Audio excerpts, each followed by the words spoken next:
The manhwa begins with Lukai telling Mi Sue he will marry her if she goes to jail for someone else.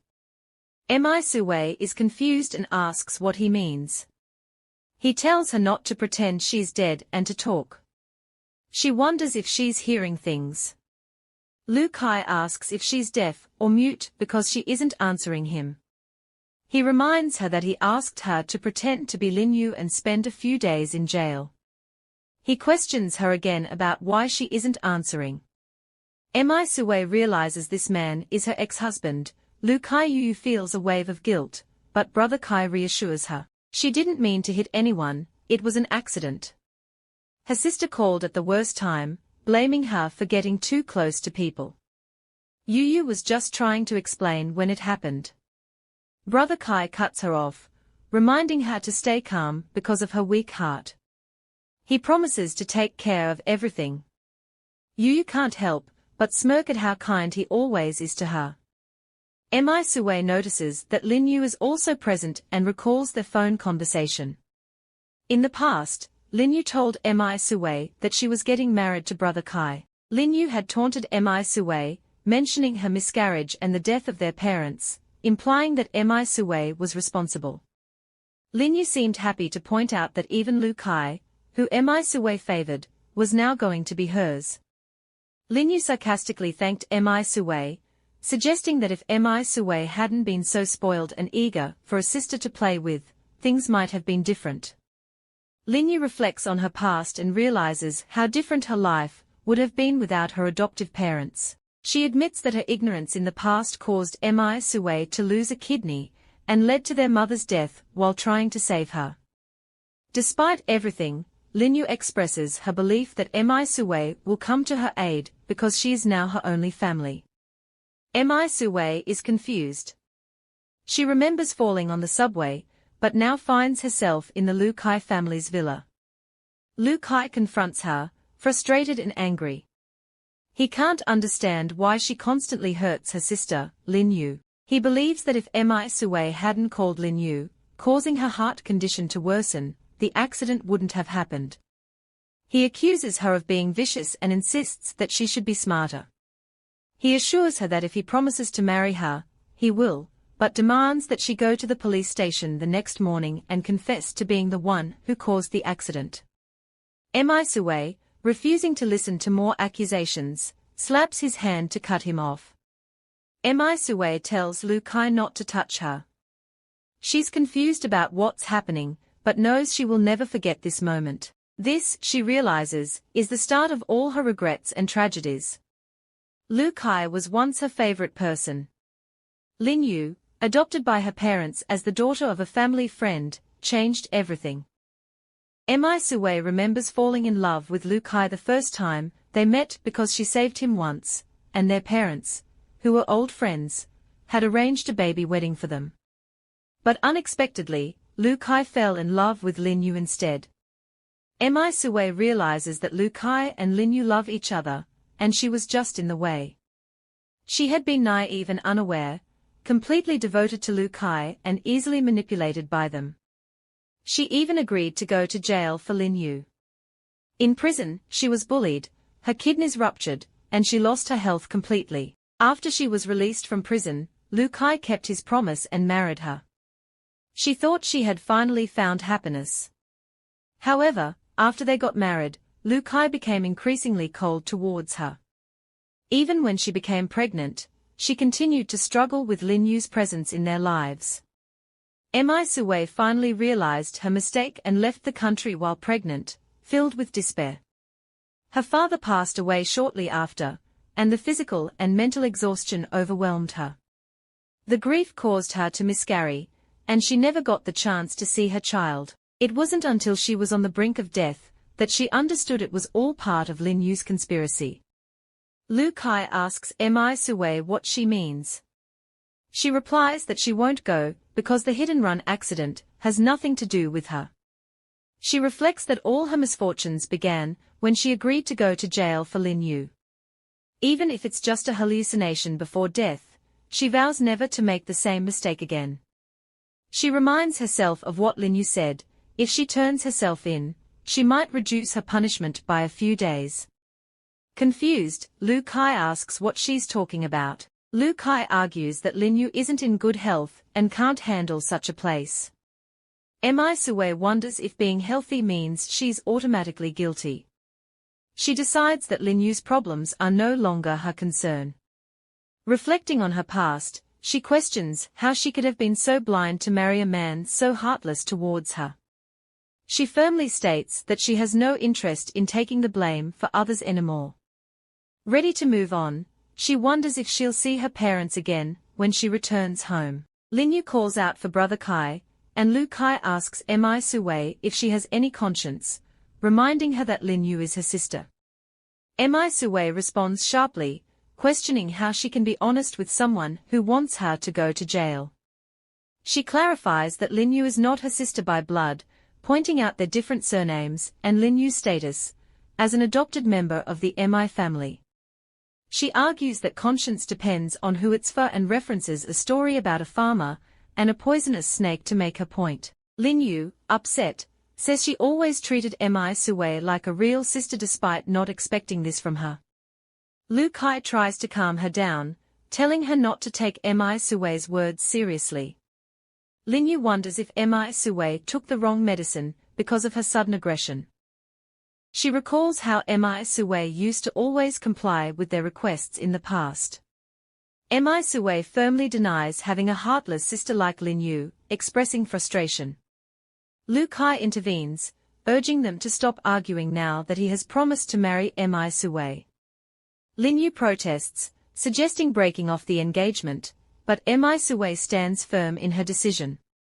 "Why are you two behaving like monsters?" Sue asks, frustrated. She decides to step aside and suggests breaking off the engagement so Lukai can marry Linu. Confused, Lukai asks what she means, but before she can explain further, the butler interrupts, informing them that Lukai's uncle is arriving soon and he should go to the main house to wait. Lukai quickly agrees and heads off, realizing he had forgotten about his uncle's return due to Linu's incident. Lukai tells Sue to stay put while he handles things and promises to deal with her later. Sue calmly mentions the legal consequences of wrongful detention. Uncertain, Lukai asks if she's sure about staying. Linu intervenes, suggesting Sue stay while Lukai goes about his business.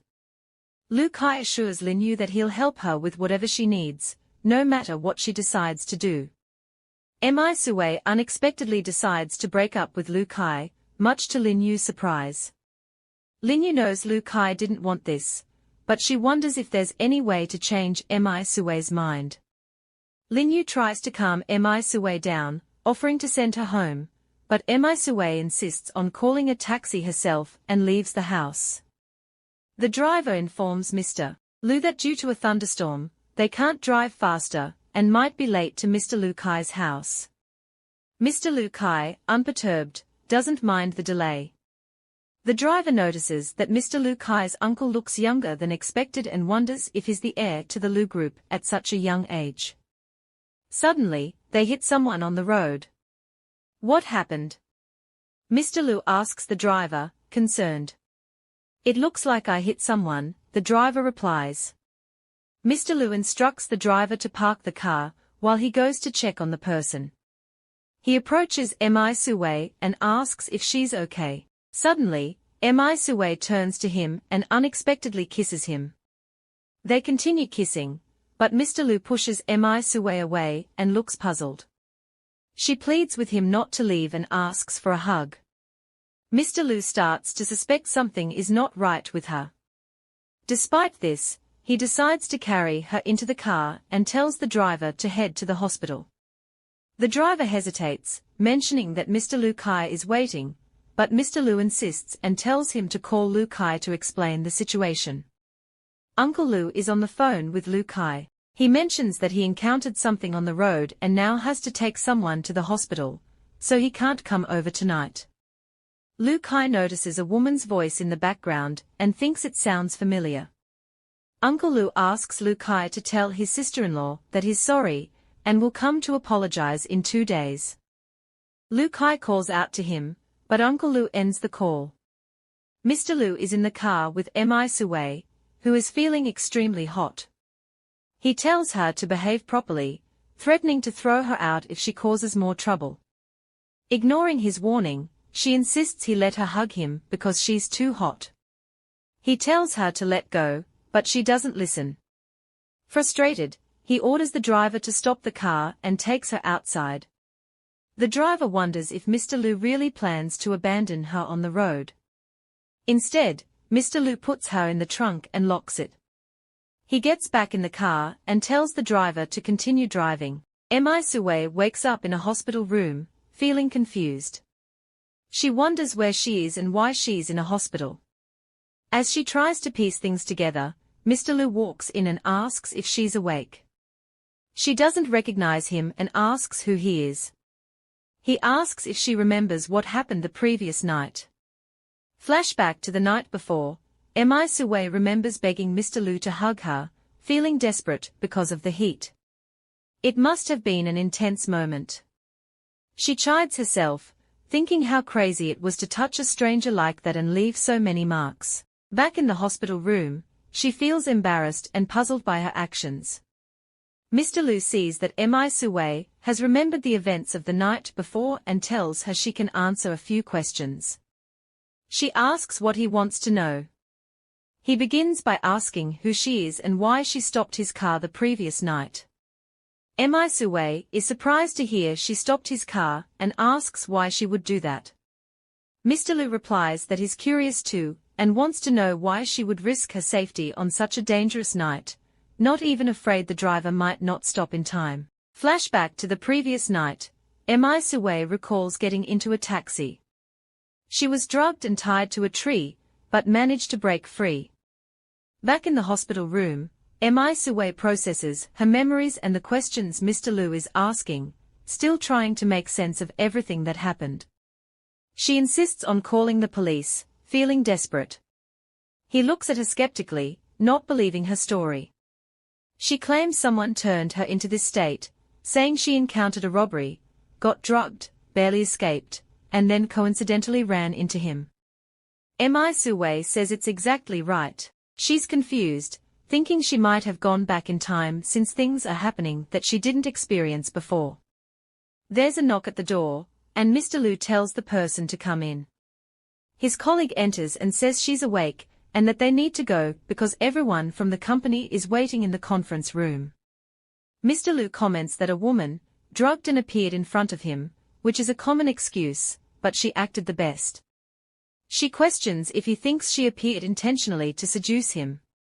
He asks if it isn't the case. She retorts, accusing him of being too full of himself, as if he thinks everyone wants him. His colleague explains that Pushin Nan means a man who's average in all aspects, but very confident. He jokes that it's the first time he's heard someone describe Mr. Lu as average and laughs. Mr. Lu warns whoever might be listening to put away any bad intentions, threatening consequences if he catches them trying anything shady again. His colleague bids farewell, calling her little beauty and expressing hope to see her again, before they both leave. She mutters about the strange guy who just left, acknowledging his good looks, but criticizing his self-righteous and self-absorbed attitude. She thinks Pushin behavior is like a sickness that needs treatment. Spotting a bag on her bed, she wonders if it's a message from him. Inside, she finds a dress and realizes it's hers, dirty from yesterday. Surprised by his thoughtfulness, she considers his actions for a moment. Mi Sue heads out of her room to meet the nurse, who informs her that the hospital bill totals 11,322 yuan. Surprised at the high cost for just one night, she questions why it's so expensive. The nurse explains she was placed in a VIP suite, arranged by the person who brought her in. Mi Sue is taken aback, asking why she wasn't consulted about such a costly accommodation.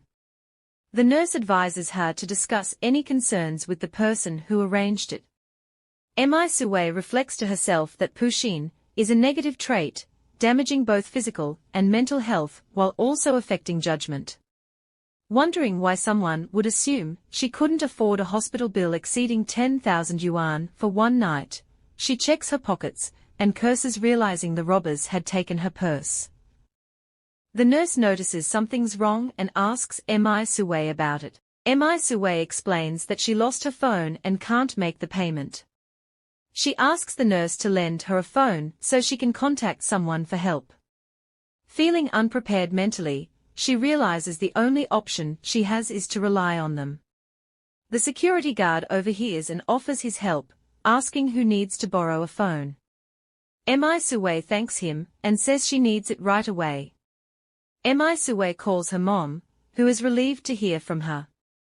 Her sister, thinking to herself, wonders why they let Mi Sue escape. Her mom affectionately calls her by her nickname, Wei Wei, and expresses frustration that Mi Sue changed her phone number.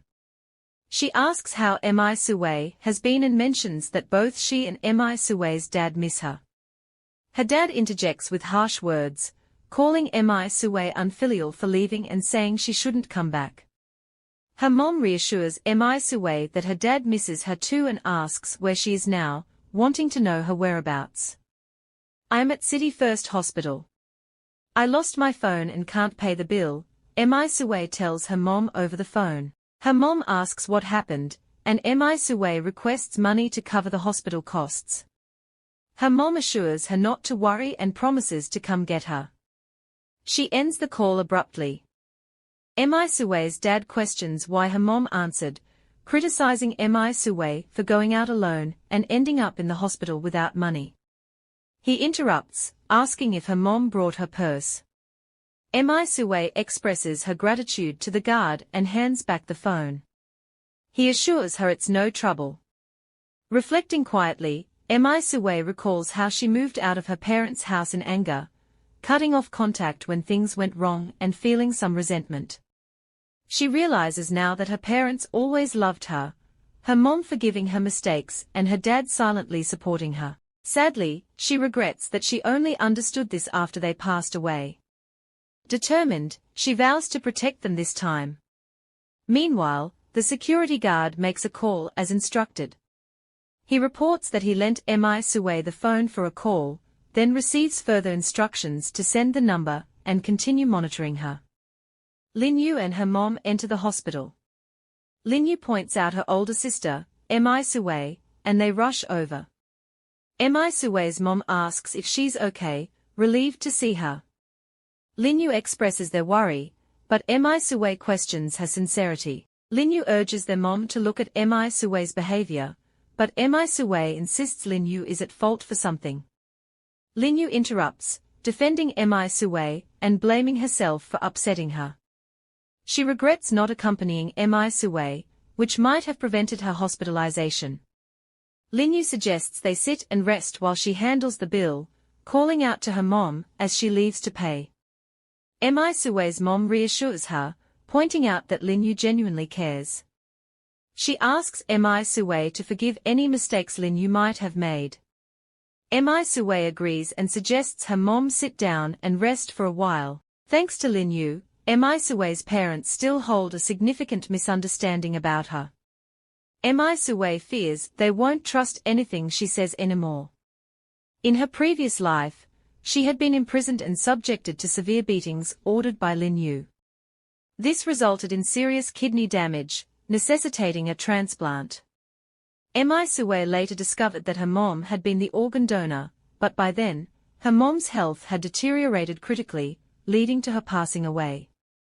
Mi Sue attributes all of these hardships to Linu's actions. Mi Sue was incredibly fortunate to have been rescued, even in such a secluded place with few people around.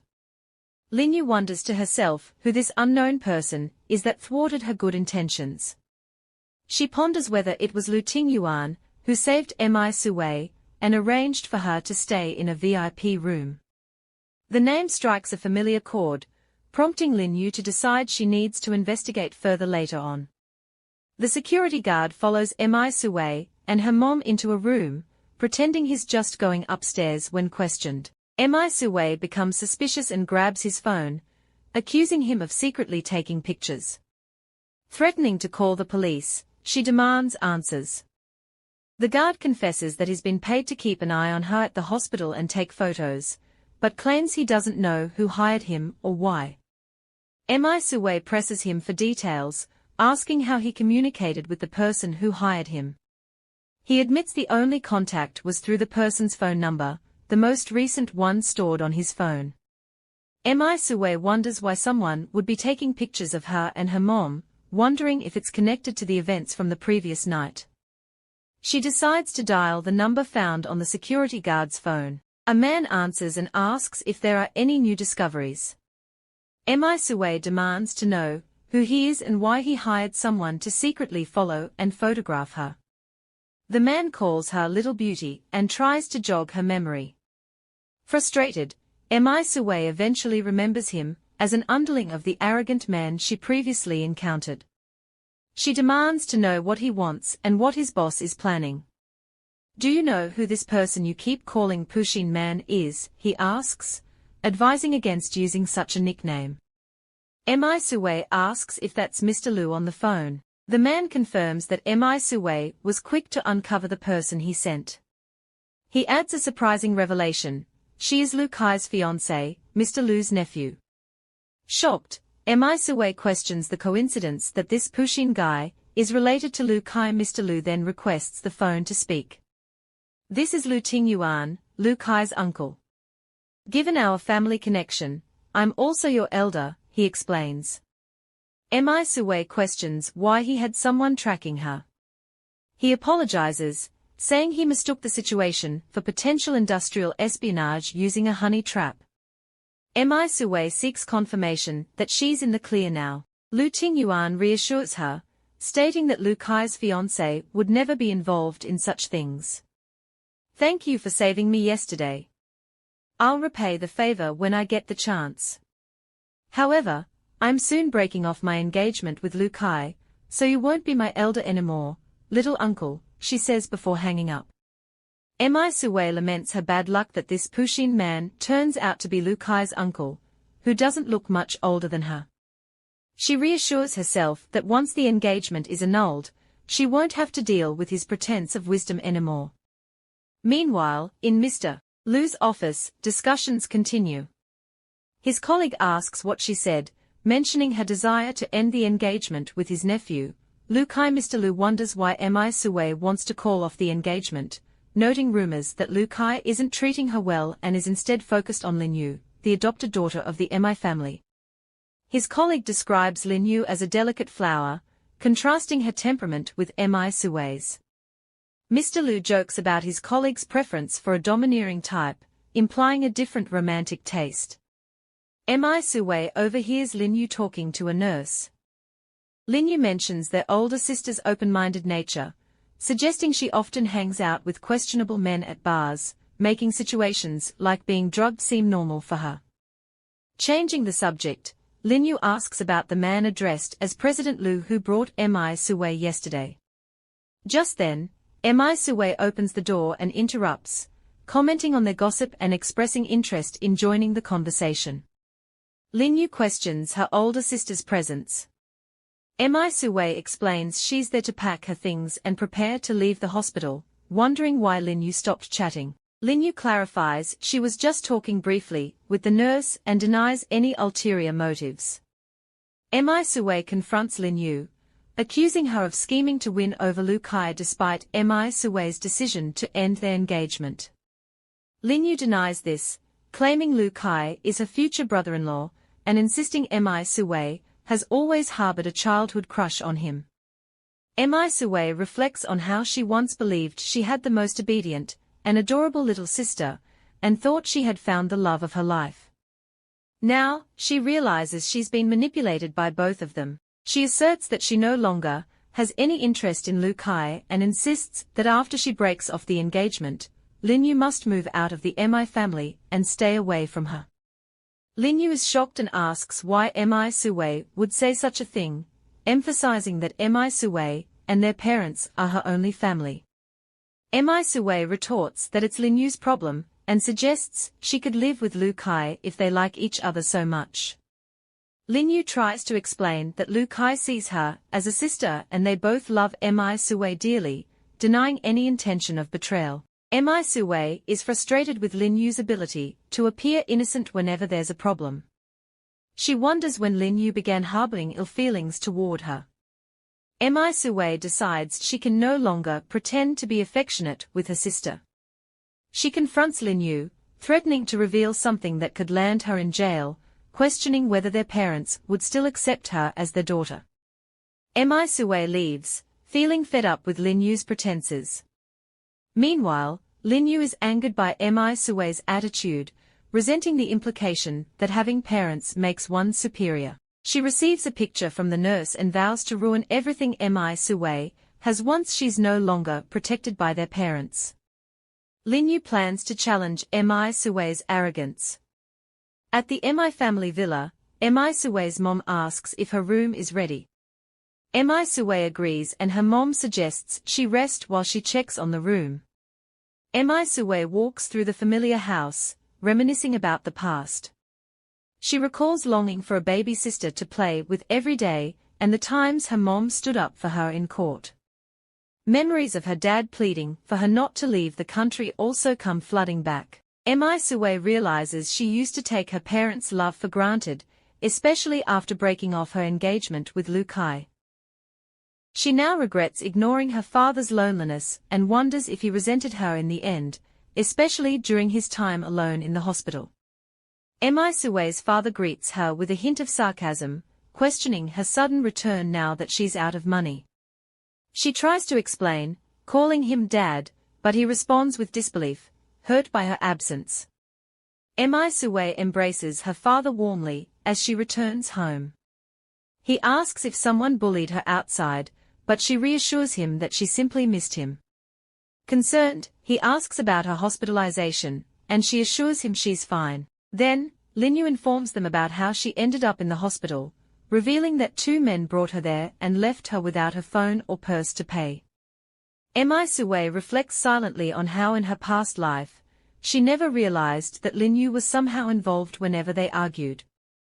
Mi Sue's dad asks her what she's been up to. She reassures him, saying the two men who brought her to the hospital were just passing by and helped her out. Her dad remains skeptical, chiding her for recklessly putting herself in danger. Mi Sue admits her mistake and promises not to run away from home again. Her dad urges her to be more sensible and asks if she finally appreciates the safety and comfort of their home. She responds warmly, affirming that her parents are the best to her. Linu asks her older sister about breaking off the engagement with Lukai in front of their dad.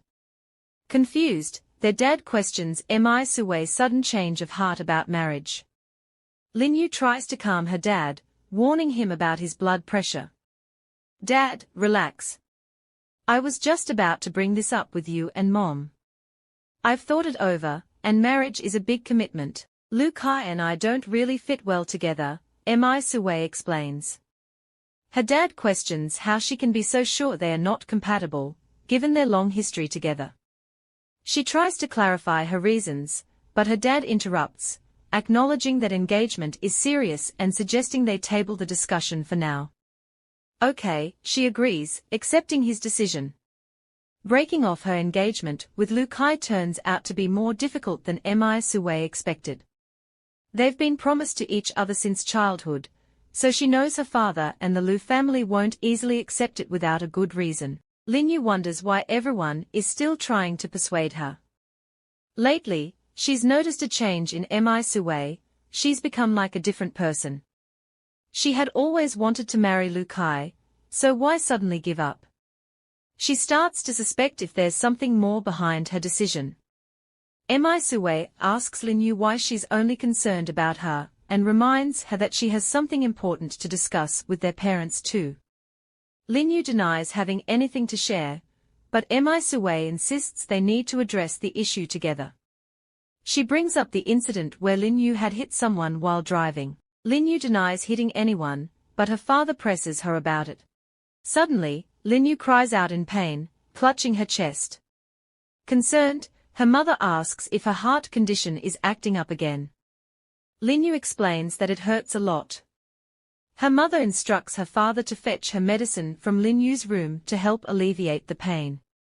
Mi-sue wonders to herself about Linu's conveniently timed heart condition, recalling a moment from her past life, when Lukai neglected to accompany her to the hospital due to Linu's supposed heart problems.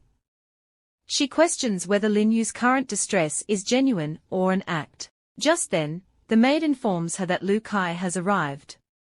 Lukai arrives at Mi-sue's home with concern, asking about her hospitalization and bringing supplements. Mi-sue appreciates his kindness outwardly, though internally she questions his intentions. She urges him to join an ongoing important discussion, where his input is needed. Linu mentions that Lukai has arrived, and she complains of her heart hurting again.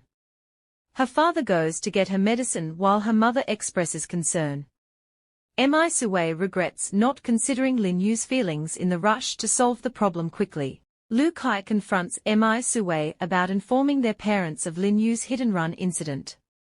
He asks for a solution to prevent Linu from going to jail, showing concern for her fragile state. Both Mi-sue and Lukai's expressions turn serious. Aunt Liu agrees to let them talk privately, and they head to the garden to discuss further. Mi-sue confronts Lukai about the situation involving Linu. She accuses him of trying to make her take the blame for Linu's actions and go to jail. Lukai responds defensively, suggesting that he can use his influence to minimize Mi-sue's time in jail if she accepts a private settlement. He questions Mi-sue's decision to escalate the matter, and urges her to consider Linu's fragile health as her older sister. Mi-sue is deeply angered by Lukai's dismissive attitude towards the consequences of jail time. Remembering her past hardships in prison, and her mother's sacrifice, she questions why she should bear the burden for Linu. She wonders why Lukai doesn't consider going to jail himself if it's such a trivial matter. Mi-sue's emotions flare up, but she is warned to stop causing a scene and be respectful. Lukai tries to reassure Mi-sue that a few days in jail wouldn't be a big deal, promising to handle everything with money. He suggests that she should help Linu in return for the favor she did for him. Lukai hugs Mi-sue, expressing his desire for them to get married and live happily together after she comes out of jail. Mi-sue pushes Lukai away abruptly, refusing his proposal of marriage. Lukai is shocked and asks if she has gone mad, unable to believe her rejection. Mi-sue firmly states that she will never marry him in this lifetime, because she hates him. Lukai is taken aback and accuses her of having another man. Mi-sue denies it and insists that he let go of her. Mi-sue felt a surge of anger and frustration, as Lukai accused her of cheating and plotting against him. His accusations cut deep, questioning her integrity and loyalty. Before he could continue, her mother intervened, distracting him with news of a phone call from his uncle. Lukai wonders why his uncle would call at such a moment. Mi-sue's mother interrupts, concerned about their apparent conflict. Mi-sue quickly assures her they were just joking around to ease the tension. Lukai decides to return his uncle's call promptly. Lukai swiftly called his uncle to confirm availability for the next evening. They had missed a previous dinner due to an urgent matter. Lu suggests Lukai should bring his fiancée along this time, and Lukai agrees before ending the call. Lukai wonders why his usually indifferent uncle suddenly wants him and Weiwei to join for dinner. He ponders over whether there was some hidden intention behind the invitation. Meanwhile, Weiwei's mom expresses joy upon hearing about the dinner invitation, and speculated whether it was a strategic move by the Puxin man to influence them during the ongoing engagement.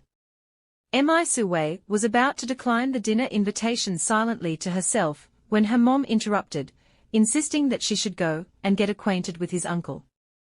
Mi-sue reluctantly agrees. Lukai, before leaving, checks on Linu's health and assures himself she's doing better. He then heads home, promising to pick up Mi-sue the next day for dinner. Mi-sue's mom, excited about the dinner, encourages her to pick a stunning dress to impress both Lukai and his uncle. Inside the house, Linu's dad checks on her after she takes her medicine. She assures him she feels much better now. He's relieved and tells her she doesn't need to go to the hospital again. Linu, thinking to herself, contrasts her situation with Mi Sue's recent hospitalization in a VIP ward due to being drugged. Her dad asks her about her muttering, but she brushes it off. Linu then asks for another glass of water, and her dad happily obliges, telling her to rest while he gets it. She sits there, resentful and nursing her grudge. Linu can't help but feel overlooked compared to Mi Sue, who seems to receive all the attention and care from everyone. She notices the gifts Lukai gave Mi Sue that are still unused, gathering dust in her closet. Linu starts to justify taking a few of these items for herself, thinking it's only fair compensation for the stress Mi Sue's actions have caused her and the strain on her heart condition. The next night, Mi Sue questions her mom's choice of attire, thinking it's a bit much. Her mom insists it's fine and suggests Linu should judge. Linu compliments her older sister's appearance in their mom's dress, noting how mature she looks. She wonders why her sister dressed up so elegantly. She clarifies that she was just complimenting her, who seems to misunderstand her intention. The mom explains that the dress is specially made for Mi Sue, who will soon marry into the Lu family and attend many formal events. With Lukai, Linu admires her sister's dress and expresses her desire for a similar one. Her mom gently declines, saying that style isn't right for Linu but promises to take her shopping for something else later. Linu happily agrees. She wonders to herself why her mom is being stingy and just pretending to care. Suddenly, a maid informs her that Mr. Lu has arrived to escort her to the Lu family dinner. Confused, she recalls Mi Sue recently talked about breaking off her engagement with Lukai. She wonders if they've already patched things up. Linu convinces herself that Lukai and Mi Sue won't reconcile. She asks her sister to take her along to see Lukai's mom, whom she hasn't visited in a while. Mi Sue declines, explaining it's impolite to attend without a formal invitation, especially since Lukai's uncle is hosting the event. Linu inquires about Lukai's uncle, learning from Mi Sue that he's returned from abroad unexpectedly. She nods in understanding. Mi Sue announces she's leaving, bidding her sister goodbye. Linu reflects that Mi Sue might be hiding something. Mi Sue then asks Linu about her missing red heels, to which Linu replies she hasn't seen them in a while. Mi Sue decides she'll tidy up later, concerned about a possible thief in the house. Meanwhile, at the restaurant, the waiter invites Madame Lu inside. She asks if third brother had been waiting long. He assures her he arrived recently. Madame Lu mentions Lukai and Wei Wei will join them soon. Third brother suggests starting to serve the dishes. Lukai and Mi Sue arrive at the restaurant. Madame Lu comments on how long it's been since third brother returned to the country. She asks if his visit is because of important business that requires his personal attention. Third brother explains that the company plans to shift some of its business operations back to the domestic market, so he'll be staying here from now on. Madame Lu mentions hearing that Lukai is doing a great job managing the entertainment company. Lukai expresses his interest in exploring other sectors of the Lu family's business due to his youth and energy. Third brother jokes about retiring early with a capable junior like Lukai in the family. Madame Lu reassures Lukai that he still has much to learn from third brother. She tells Mi Sue that she hasn't introduced her to third brother yet. Madame Lu then introduces Mi Sue as Lukai's fiancée, Wei Wei, the eldest daughter of the Mi family. Madame Lu encourages Wei Wei to stop focusing on eating and to quickly raise a toast to her uncle. Mi Sue recalls how she was treated by Madame Lu in her past life. Madame Lu expresses that if it weren't for Lukai's early marriage, Mi Sue's friend Tingting would have been her future daughter-in-law.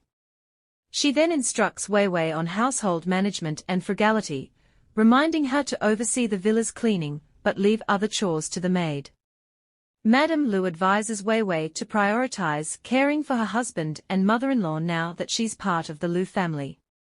Mi Sui reflects on her past life where Lu Yunyan, dissatisfied with her marriage to Lukai, made things tough for her, trying to make her leave the family. In this life, however, they are allies, and Mi Sui believes Lu Yunyan can help her leave Lukai. Mi Sui mentions that she can't handle alcohol well, so Lukai should handle the drinking.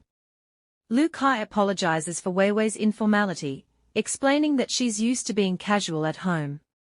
He offers to toast Uncle himself, but Mr. Lu declines, mentioning he can't drink because he drove himself to the event. Madame Lu wonders what's gotten into Wei Wei today, as she's usually well-behaved but seems rude now. Feeling the need to excuse herself to use the restroom, Madame Lu asks Wei Wei to accompany her, planning to teach her a lesson about respecting elders. Mi Sui tells Auntie Lu that she can go to the restroom alone and mentions she doesn't need to freshen up. Madame Lu, annoyed, decides to go by herself. Mi Sui bids her farewell politely. Lukai questions Wei Wei's tone towards his mom. His phone rings, showing a call from Linu. Mr. Lu advises him to take the call and handle urgent matters. Lukai excuses himself to answer the call, stepping out for privacy. Mi Sui ponders about Lu Tingyuan, the current head of the Lu family. In her past life, she had no dealings with him except during her kidney transplant surgery. Lukai used Lu Tingyuan's sudden death as an excuse to avoid visiting the hospital. When Lu Tingyuan unexpectedly passed away, Lukai became the new head of the family. Mi Sui now wonders what could have caused Lu Tingyuan's sudden death, which elevated Lukai to his current position of power. Mr. Lu asks Mi Sui if she enjoyed the dinner. She thanks him and says it was delicious. He reminds her she's still Lukai's fiancé, and suggests she calls him uncle.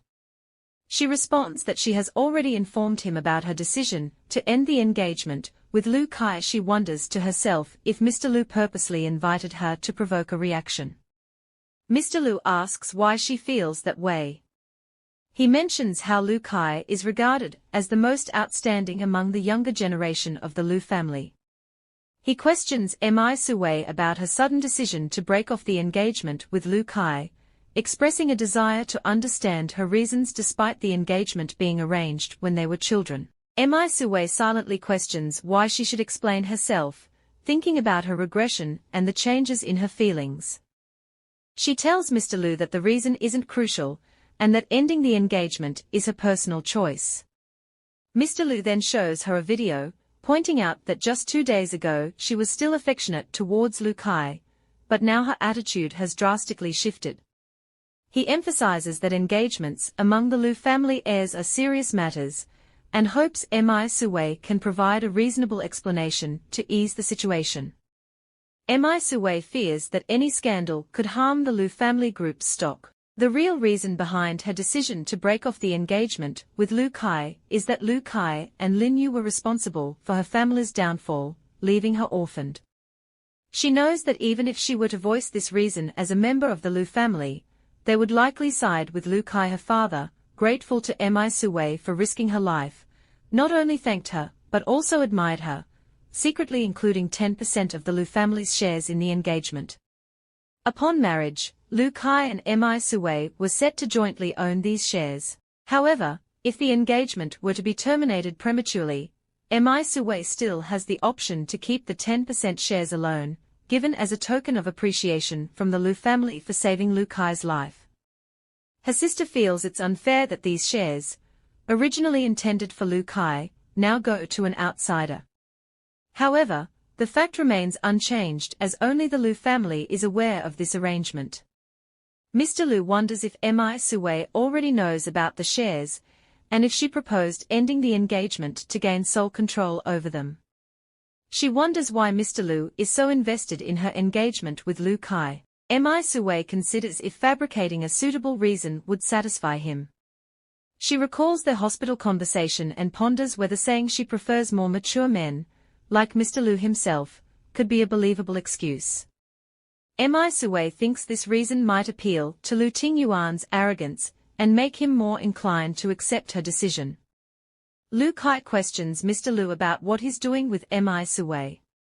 Mr. Lu explains they were just chatting briefly. Lukai seems curious about the conversation. Mi Sue hopes Lukai heard what she said earlier. It would be good for him to understand. In her past life, after marrying Lukai, she often saw him flirting with Linu daily. Lukai's mom notices him standing at the door and asks what's wrong. He replies that he just returned. Madame Lu praises the pistachio mousse, calling it the hotel's best dish. Mi Sue responds casually, saying she won't make it again if Madame Lu doesn't like it. She reflects to herself that it's easier to upset someone than to please them. Mi Sue then asks Mr. Lu about his dessert preferences for future reference. However, Mr. Lu declines, mentioning he doesn't like sweet desserts. Lukai also chimes in, confirming that uncle prefers non-sweet options. Mi Sue asks Mr. Lu about his food preferences and mentions her cooking skills. Lukai advises Weiwei not to bother uncle because he's busy. Weiwei explains she just wanted Mr. Lu to get to know uncle better and try her cooking.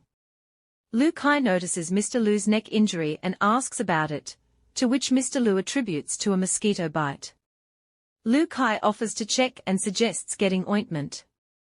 Mr. Lu reassures them it's not serious, and calls the waiter to offer Lukai more of the delicious cake. After dinner, Lukai offers to take Weiwei home, but Mi Sue declines and gets into Mr. Lu's car instead. Mr. Lu asks Mi Sue about this change in plans. Mi Sue explains that since Mr. Lu lives in Dongcheng district, they can drop her off on the way. Mr. Lu suggests Mi Sue should ride with Lukai instead, so Lukai joins them in his car. During the ride, Lukai reminds Mr. Lu that he had some red wine earlier, and asks to be dropped off at the Mi's house along the way. Mi Sue asks Mr. Lu if she can play some music, and he agrees. She turns on the music, but Lukai finds it too noisy and suggests changing it. "I really like this song," Mi Sue comments, but Lukai abruptly turns it off in frustration. Lukai then questions Mr. Lu about his conversation with Weiwei during dinner. Mr. Lu reveals they discussed Mi Sue's desire to end the engagement. Lukai reacts with disbelief and asks Mi Sue why she's spreading false information. Mi Sue asserts that she's serious about cancelling the engagement and mentions that Mr. Lu supports her decision. This surprises Lukai, who questions Mr. Lu's involvement in their relationship. Mr. Lu pauses, questioning why Mi Sue suddenly wants to break off the engagement. He suggests that Lukai should consider if he might have done something wrong. Lukai denies any wrongdoing. Mi Sue is surprised by Lu Tingyuan's lecture, and decides not to call him Pushin Man anymore, feeling he didn't take Lukai's side. Mr. Lu advises Mi Sue not to make impulsive decisions in relationships, emphasizing that small quarrels are normal. Mi Sue recalls the fire incident where she saved Lukai's life, remembering the urgency of the situation and the concern for both of their well-being. In the flashback, she hears someone saying Lukai has been rescued and needs immediate medical attention. Mr. Lu decided to take her to the hospital with him. Mi Sue wonders about the memory that just surfaced. Mr. Lu advises her to think carefully before making a decision about breaking off the engagement, expressing his willingness to respect her choice. Mi Sue reflects that Mr. Lu seems to know about her past, considering his background with the Lu family. However, she privately decides that Lukai is no longer someone she feels compelled to protect. Lukai alerts Mr. Lu about his ringing phone, but Mr. Lu finds it inconvenient to answer while driving. Mi Sue offers to help, suggesting she could retrieve the phone. Mr. Lu declines, mentioning he knows where it is but can't reach it. Mi Sue then realizes she's touching the wrong pocket, wondering what she's actually feeling. Lukai admonishes Weiwei for distracting uncle while he's driving. Eventually, they arrive at Mi Sue's house. Mi Sui thanks Mr. Lu for the ride and wishes him a safe journey back. He's gone, why are you still staring? Lukai asks, surprised at Wei Wei's behavior. She pulls away, expressing a desire to go home. Lukai tries to understand if she's upset with him, wondering if it's because of Linu. He explains that he feels indebted to Linu for saving his life during a childhood fire. Wei Wei is taken aback, questioning Lukai about owing his life to Linu and recalling the incident where Linu risked her life to rescue him. Mi Sui recalls how Lukai showed her a ring and talked about his long-prepared plan for their marriage, believing Linu had saved him during the childhood fire. Mi Sui realizes that Lukai's continuous care and affection towards Linu stemmed from this mistaken belief.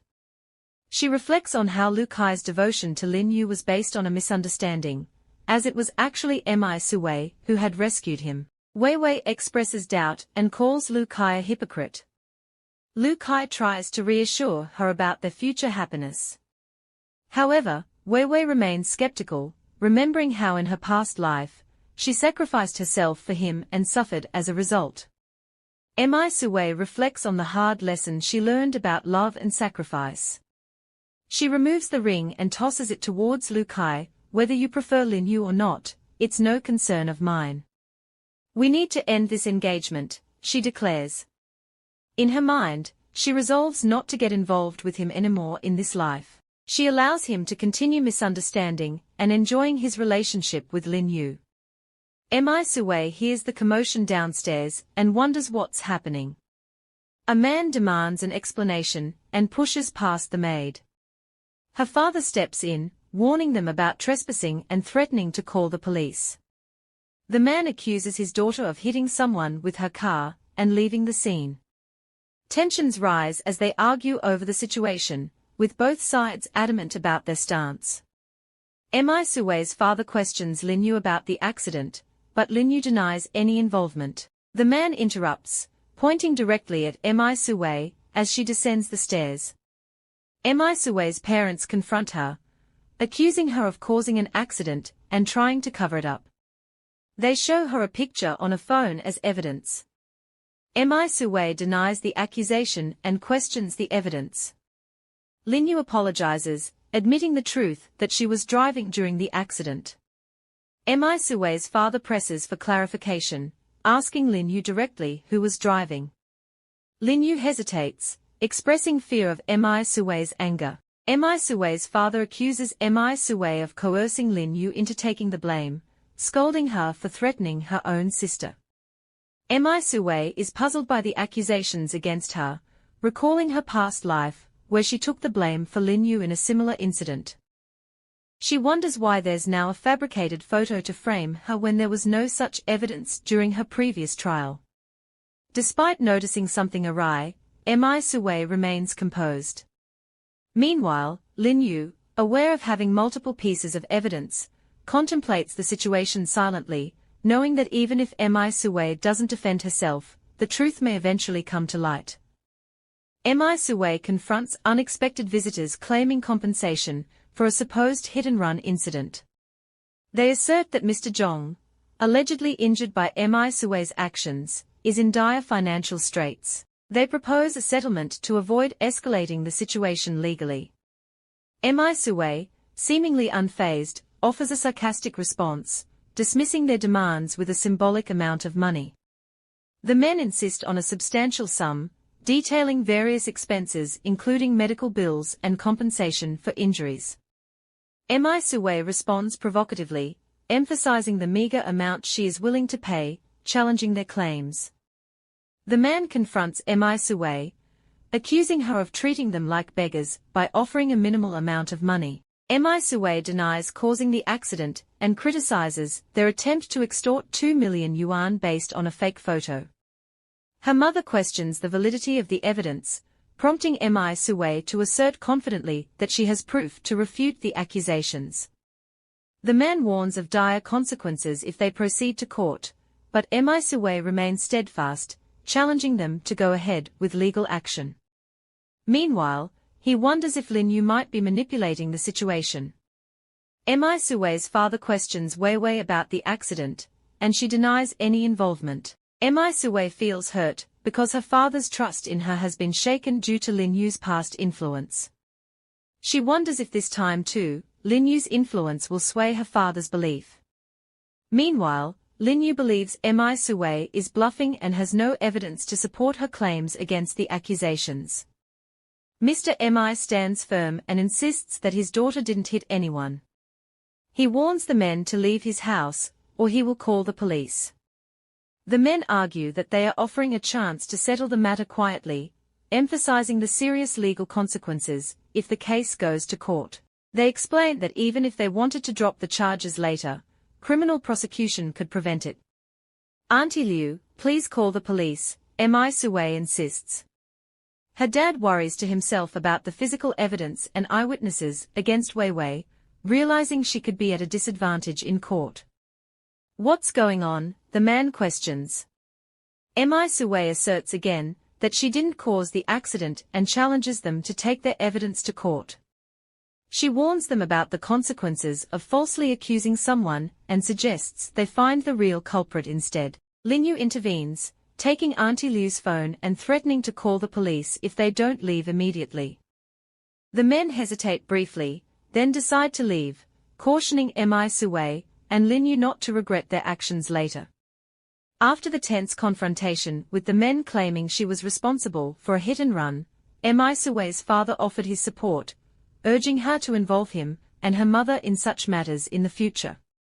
He reassured her, promising to find a capable lawyer to handle the situation. Mi Sue, however, calmly declined, expressing confidence in her ability to manage the issue independently or seek help from her family if needed. Reflecting on the unjust accusation, Mi Sue pondered why Lin Yu had previously asked her to take the blame for the accident. Suspicious of the circumstances, she resolved to investigate further to uncover the truth behind the incident. As they stand on the street, Old Yu recalls Lin Yu's earlier assurance that her sister would take the blame for the accident and compensate them generously.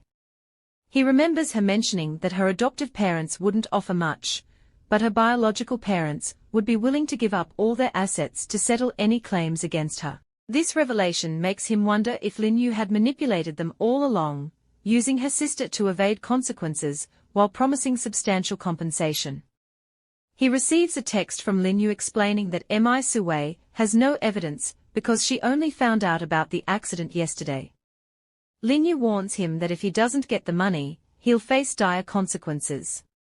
She blames the other men for letting Mi Sue go without gathering evidence, suggesting they should have taken compromising photos of her or coerced her into admitting guilt. Lin Yu advises them to devise a better plan to frame Mi Sue if they want to secure their payment. As they leave, one of the men comments on Xiao Zhong's misfortune, mentioning how badly injured he was when Lin Yu hit him and fled. They discuss the need to make a substantial profit this time, because of Xiao Zhong's serious injuries and disabilities. Meanwhile, unbeknownst to them, someone is covertly taking pictures of their conversation. The man takes pictures, thinking the guys leaving Mi Sue's house look like thugs and wonders what they are up to. Suddenly, his phone rings. The caller, a woman, asks if she's speaking to Detective Luo, and says she has a job for him. Luo wants to meet in person to get the details before agreeing. He asks for her name, and she says her surname is Mi. She wants to hire him to investigate some people. Mi Sue arrives at the cafe and hands Luo an envelope. Inside, there are pictures of the people she wants him to investigate.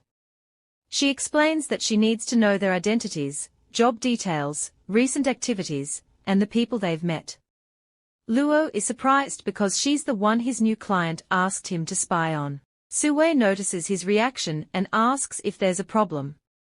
She assures him that, even though the photos are from surveillance footage, they should be clear enough to see the faces. Detective Luo tells Mi Sue that there's no problem, and he'll investigate and get back to her. But inside, he's conflicted. One of the biggest rules for a private detective is to protect the client, and he can't do that for her because someone has already hired him to investigate her. She assures Luo that money isn't an issue, and asks him to investigate their activities in detail for the past week. He promises to do his best, but in his mind, he's already planning to report to his main client first. Luo tells her he'll be in touch and then leaves.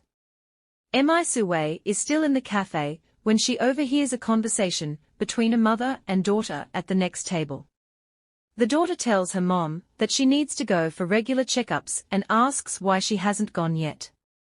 The mom insists that her health is fine and mentions that her results from 2 years ago showed everything was normal. The daughter points out how much her health indicators have exceeded safe levels and urges her mom to get another checkup.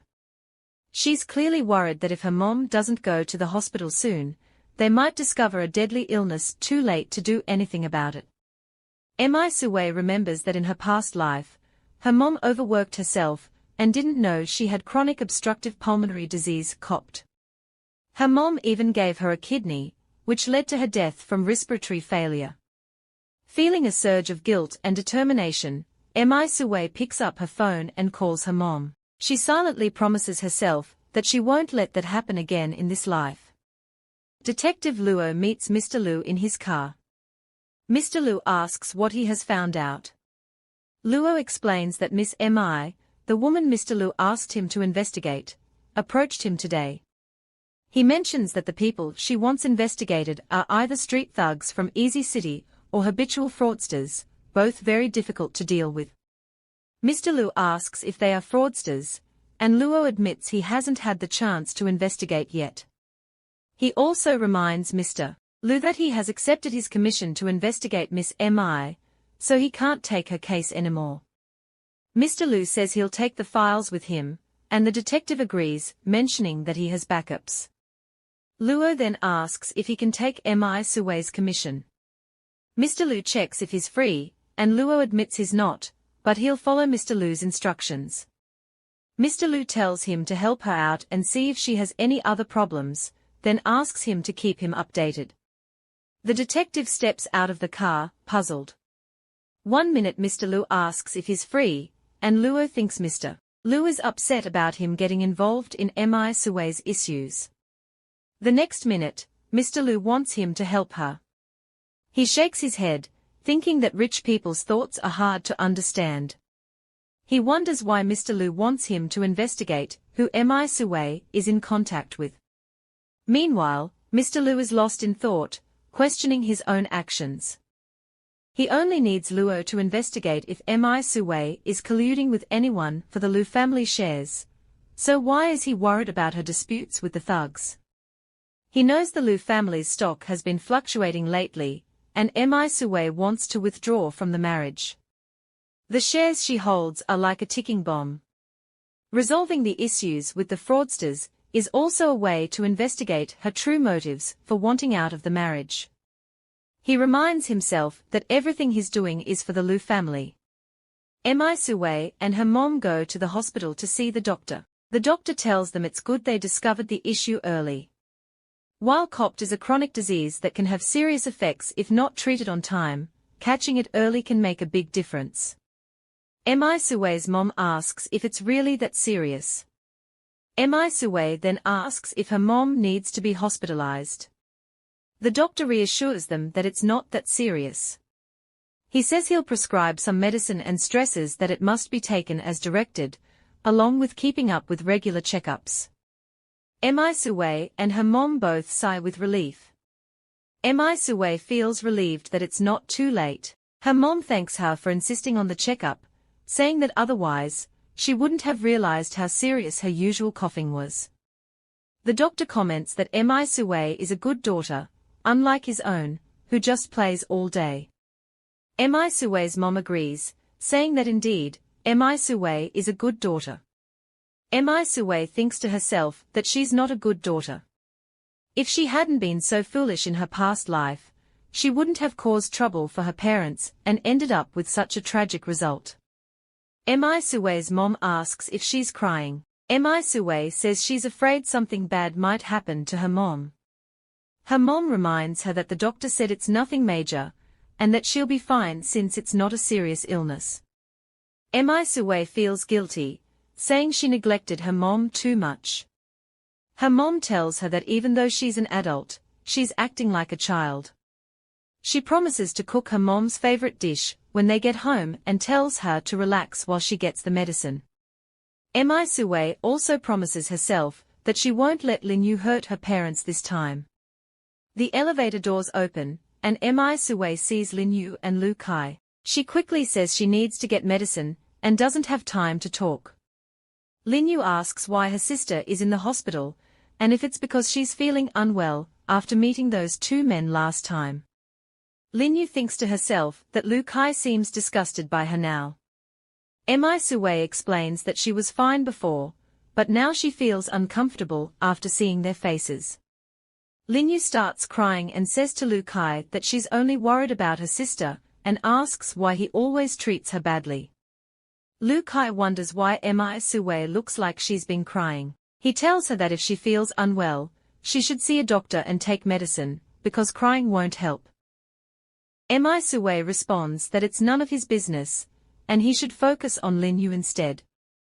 Lukai asks Mi Sue what she's talking about and explains that Linu said her heart wasn't feeling well and needed someone to come with her, so he did. He asks why Mi Sue came to the hospital alone without calling him. Linu wonders why Lukai still cares about Mi Sue, and secretly hopes that Mi Sue's illness will be serious enough to cause her death. Mi Sue reminds Lukai that they had sorted things out the other night. Lukai asks if she's really so heartless and tells her that he still has the ring. As long as she comes back, he's willing to forgive everything she did. Linu is shocked and wonders to herself if Lukai gave Mi Sue a ring. Linu is pacing back and forth near the stairwell, her phone pressed against her ear, one hand on her waist, looking like she's got something important on her mind. She's not just talking, she's practically shouting into the phone, demanding to know if they are accusing her of tricking them. Mu Wei happens to walk by the stairwell and catches a bit of what Linu is saying. Her eyes go wide, and she starts sweating, trying to process what she just heard. She's confused, wondering if that's really Linu on the phone. Isn't Linu supposed to be with Lukai? So, why is she hiding away here to make a phone call? Mu Wei cracks the door open just a little to hear what Linu is saying more clearly. Linu, sounding angry, is tearing into someone on the other end of the line. She's saying something about how when it was time to call the police, she was the one who stepped up, and if she hadn't, they would have thrown her under the bus. She's blaming them, saying she gave them 2 chances, but they messed it all up, and now they are trying to pin it on her. She's wondering when they are going to pay her because they are only going to get the money after they deal with Wei. While she's on the phone with these thugs, she even throws in some nasty insults about Wei. Wei can't help but feel confused, thinking to herself, what is Linu talking about, calling the police? Is she referring to what happened yesterday? She starts to get worried, wondering if Linu is actually connected to those thugs who came around to cause trouble. While Linu is still on the phone with the thug, she suddenly gets another call from Lukai, and she immediately starts to panic. She quickly tells the thugs that she knows they are all in this together, and quitting now isn't going to help her at all. Linu then quickly wraps up the conversation with the thugs, telling them they'll discuss everything later, because she has another call coming in. She says she'll hang up now and then switches over to answer Lukai's call. The moment she starts talking to Lukai, her tone changes completely, becoming sweet and cheerful, and she explains that she just stepped out of the restroom. She asks if he saw her mom, and when he says yes, she tells him she'll be there right away. Meanwhile, Wei is lost in her thoughts, trying to piece everything together. She remembers that Linu mentioned something about 2 chances during that phone call. Wei thinks back to the last time those thugs came to her home to harass her, and then she remembers an earlier incident. Could it be that Linu was involved in that too? Maybe it was when they kidnapped her. The more she thinks about it, the more it starts to make sense. Linu must have been plotting with them all along.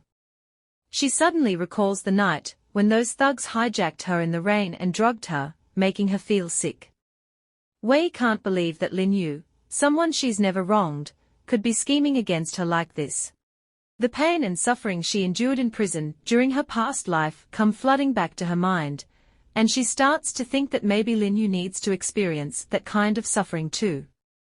Later, Lukai, Linu, and Mu Wei walk into the Mu mansion with the Mu matriarch. Linu is holding onto her adopted mom's arm tenderly, acting all sweet, as she says it's a good thing mom's illness isn't serious. She promises to cook some bird's nest and snow fungus soup for her later, assuring her that she'll feel better right away. The older woman laughs softly and says that sounds good. Then Wei's mom turns to Kai and says, "Xiao Kai, your uncle isn't home today, so auntie is cooking herself, and you should stay for dinner." Kai smiles politely and tells her not to overwork herself if she's feeling sick, suggesting instead that he treats them all to dinner out. But Wei's mom reassures him, saying it's okay, the doctor prescribed her some medicine, and she'll be fine with just a bit of rest. Wei remembers how her mom told her earlier that she would make a few more of her favorite dishes today to cheer her up. As this thought sinks in, a frown spreads across her face, and her shoulders slump with a heavy sigh. She tells her mom that she's going to head upstairs to change, and that she'll come back down to help out in a bit. She brushes past Kai and quickly starts making her way up the stairs, but he calls out her name, reaching out to grab her hand. He stops her, saying that he wants to talk to her, but Wei, without looking back, says that there's nothing for them to talk about.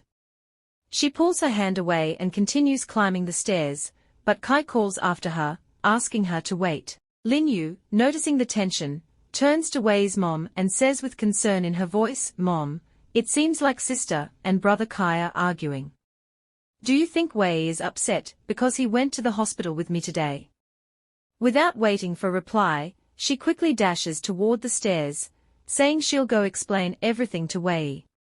She insists that even if Wei scolds her, she can't let her misunderstand brother Kai, but her adoptive mom gently stops her by gripping her hand and says softly that her sister is just feeling a little down today. Wei's mom adds with a gentle smile that it's normal for young couples to argue, and that they should be left to solve it themselves. She then suggests that Ye come and help her with the dishes they are making today. Linu forces a smile and agrees, saying she'll listen to her mom.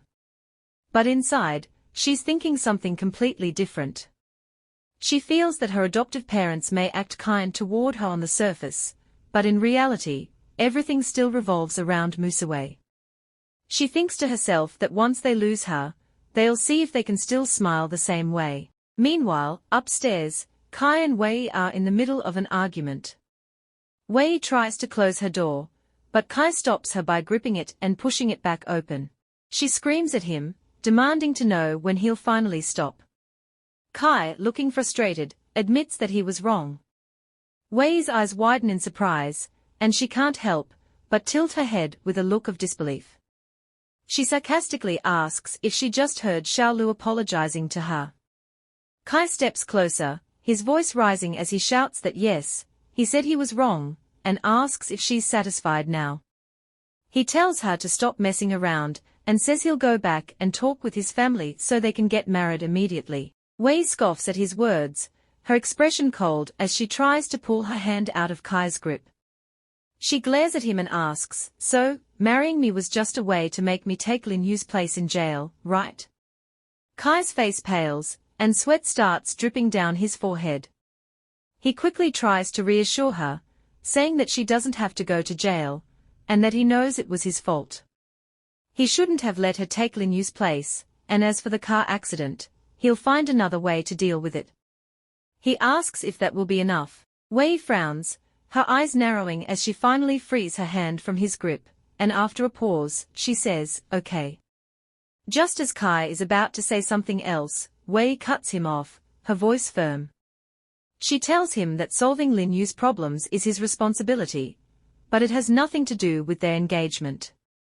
She makes it clear that the engagement must be terminated. Kai looks at her in disbelief, asking her to repeat what she just said. Wei calmly repeats that he should terminate the engagement. He stares at her, his voice shaking as he asks if she's really determined to break up with him. Wei doesn't hesitate, her tone sharp, as she asks him if he really thinks she's breaking off the engagement, just because he made her take Linu's place in jail. She tells him not to flatter himself, explaining that she wants to end things, because she doesn't want anything to do with him anymore. Kai calls her name, his voice full of confusion, as sweat continues to pour down his face, but Wei's expression remains cold and unyielding. Kai suddenly recalls when you called him, telling him that Wei was getting close to some man at the hospital. You mentioned that they were alone together in the ward overnight, and she wasn't sure what kind of relationship her sister had with this man. Kai's expression darkens, his face turning murderous, as he asks Wei if she's breaking off the engagement because of the man in the hospital. Wei turns away from him, her voice cold, and says he can think whatever he wants. Kai grabs her hand tightly, his voice rising as he angrily shouts her name. He accuses her of sleeping with that wild man, spending the night with a man she just met at the hospital, and he demands to know if she has no shame. Wei's fists clench in anger, as she tells him it's none of his business who she's with. But Kai doesn't stop, his words becoming more vicious, as he asks if that wild man is good in bed, and if she wants to try him now instead. Wei's eyes flash with fury as she clenches her teeth, the rage building up inside her until it overflows. Without thinking, she raises her hand and slaps Kai hard across the face. Wei's eyes burn with fury, as she declares that they should end the engagement immediately. Kai, stunned, touches the bruise on his cheek, struggling to comprehend her desperation. Tears well up in Wei's eyes as she finally lets go of her bottled-up feelings, making it clear she no longer wants anything to do with him. She points toward the door, signaling that their relationship is over. Kai, confused and frustrated, tries to make sense of why she would abandon everything they've shared for so long. He wonders if something has happened to change her so drastically, questioning everything they've been through. Wei, filled with a deep sense of betrayal, can't help but think how meaningless those years seem now. The pain he caused her is too much to ignore, and any bond they once had feels shattered beyond repair. Pushing him out the door, she makes it clear that she's done. As Kai stumbles out, Linu is there, catching him and looking concerned. She quickly steps in, noticing the tension and realizing that things have escalated even further. Wei, still brimming with anger, turns on Yu, questioning why she's there. Yu offers an excuse, but inside, she's already thinking about how much worse things have gotten between Wei and Kai. Yu notices the bruise on Kai's face and immediately offers to get the first aid kit. But Kai brushes off her concern, telling her it's not necessary. He tries to dismiss her, saying they still have things to discuss, but Wei firmly holds the door, making it clear that she's done talking. She tells him to take Yu and leave, slamming the door shut. Yu suggests that it might be better to wait until Wei calms down before trying to talk again, as seeing them now would only make things worse. Kai reluctantly agrees and heads downstairs with Yu. As they walk, Yu remarks that Wei was too harsh and offers to get an ice pack for Kai, but he refuses, telling her to inform Auntie that he has something urgent to attend to and that he's leaving. He'll come back another day to apologize. With a disgruntled look on his face, Kai walks out of the mansion, hands in his pockets, his mind filled with frustration. Yu, on the other hand, smiles to herself, satisfied with how things are unfolding. She thinks that if she pushes a little harder, she might succeed in making Kai completely turn against Wei and leave her for good. The sun shines brightly on the house as Kai walks in, looking exhausted. His mom, who is sitting and sipping tea, notices him and asks why he's back so soon from the Mu family's place. She remembers he said he would have dinner there. Kai tries to hide his bruise and says he's just a bit tired and needs to rest. His mom raises her eyebrows, concerned, and gets up from her chair to check on him. She asks what happened to his face. Kai tries to brush it off and shake his head, but his mom spots the bruise and asks if Musawei did this to him. He reassures her that it's nothing to worry about. But his mom doesn't buy it and frowns, asking if Musawei is still causing trouble about breaking off the engagement. She's upset, saying that Musawei is lucky to be in the Lu family and doesn't have the right to break off the engagement or hurt him. Kai tries to defend Wei, saying it's not her fault and his mom shouldn't blame her. His mother is taken aback by his response, her jaw tightening in surprise. His mom sighs and rubs her forehead, frustrated that he's still defending Wei even after being hurt. She thinks it's pathetic and worries about his future, as the heir to the Lu family. Kai, scratching the back of his head, asks what he should care about being the heir. He adds that uncle is still active, and won't easily give up his position. He also mentions that it looks like uncle agrees with breaking off the engagement with Wei Wei. His mom, shocked, screams out, asking if Lu Tingyuan really agreed to break off the engagement. She wonders if Lu Tingyuan is behind Musawei's withdrawal, and if he's aiming for her 10% share. Kai's eyes widen as he questions if his mom is suggesting that Wei Wei is being deceived by uncle. He points out that uncle has just returned to the country and hasn't even met Wei Wei, and he doesn't think uncle would act like that. His mom tells him with a dark expression that Lu Tingyuan is a dangerous person and can do anything. She reminds Kai not to forget how his father died. Kai defends his uncle, saying that they investigated the matter before and found no link to him. His mom insists that his father was the eldest son and should have passed on the Lu group to Kai, not to Lu Tingyuan. She tells him that he must investigate tomorrow and see if Lu Tingyuan is working with Musawei. As Kai heads upstairs to rest, his mom thinks to herself that Lu Tingyuan is a scumbag, and she is determined to regain control of the Lu group. In the Mu mansion, Wei's parents are in the living room with Yu. Wei's mom stands up and calls after Wei, who is walking past them. Wei stops and turns to her mom. Her mom says that while arguments happen, violence isn't the answer, and she should apologize to Lukai later. Yu chimes in, mentioning that Kai's face was swollen from being hit. At this, Wei's dad looks up from the newspaper he's reading, clearly concerned. Yu goes on to say that Kai might be so angry he won't easily forgive Wei. Wei responds, asking if she's okay with that.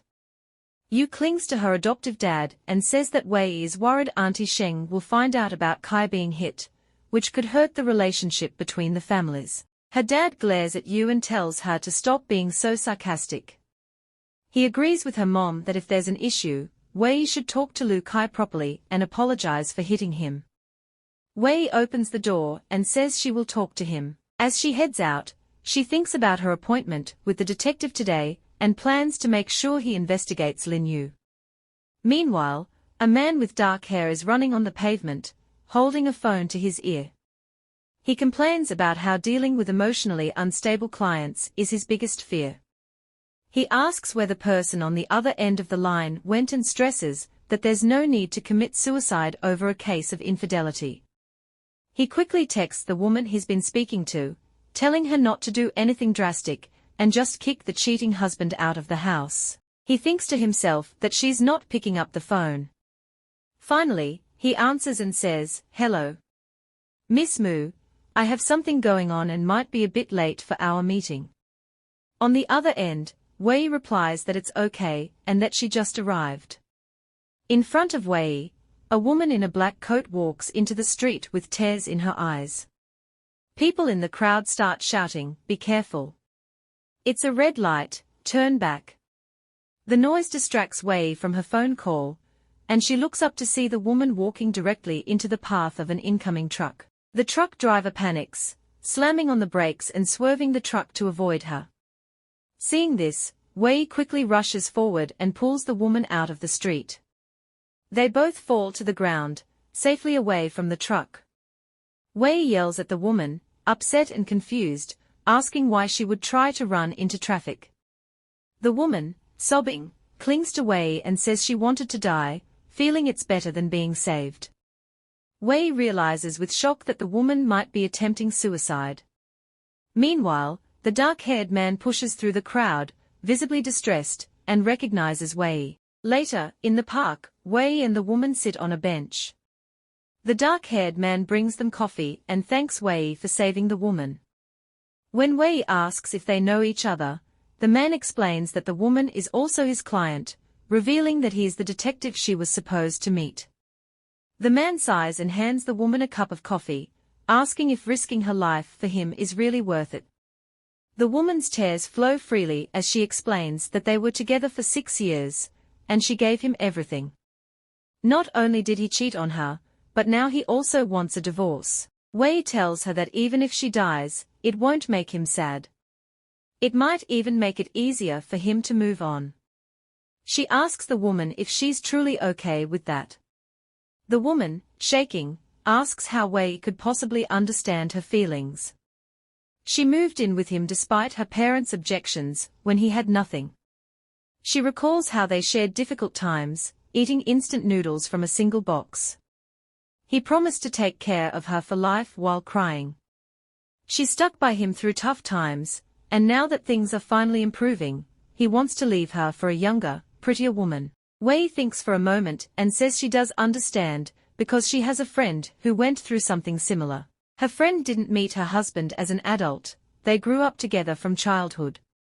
The woman asks sadly if childhood sweethearts can also betray each other. Wei says yes. People often think that they will face challenges together and live happily ever after. She herself believed he was the one for her. Sadly, her childhood sweetheart's heart was not with her.